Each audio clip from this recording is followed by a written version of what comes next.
Welcome to Kenton's videos. Enjoy the video.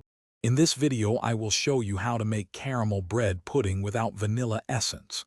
This easy method uses common pantry staples to create a wonderfully comforting dessert. You'll need about 6 cups of stale bread, 2 cups of milk, 3 large eggs, and half a cup of sugar for the pudding base.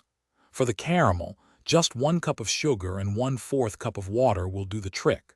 Let's get started. First, let's create that luscious caramel sauce. In a heavy-bottomed saucepan, combine 1 cup of granulated sugar with 1/4 cup of water. Place it over medium heat and resist the urge to stir. Just let the sugar dissolve and then caramelize. Once it reaches a beautiful amber hue, immediately remove it from the heat.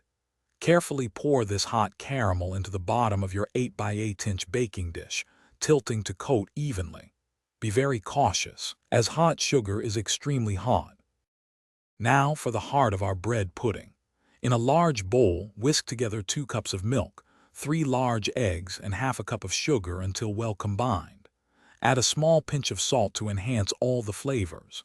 Next, tear or cube your 6 cups of stale bread into roughly 1-inch pieces. Add the bread to the egg mixture, ensuring every piece is fully submerged and soaked. Let it sit for about 10 minutes, allowing the bread to absorb all that delicious liquid. Once your bread has soaked up all the goodness, gently pour the entire mixture over the set caramel in your baking dish. Smooth the top lightly. Preheat your oven to 350 degrees Fahrenheit.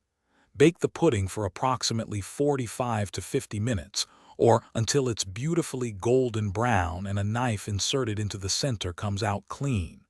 Let it cool for about 10 minutes before serving.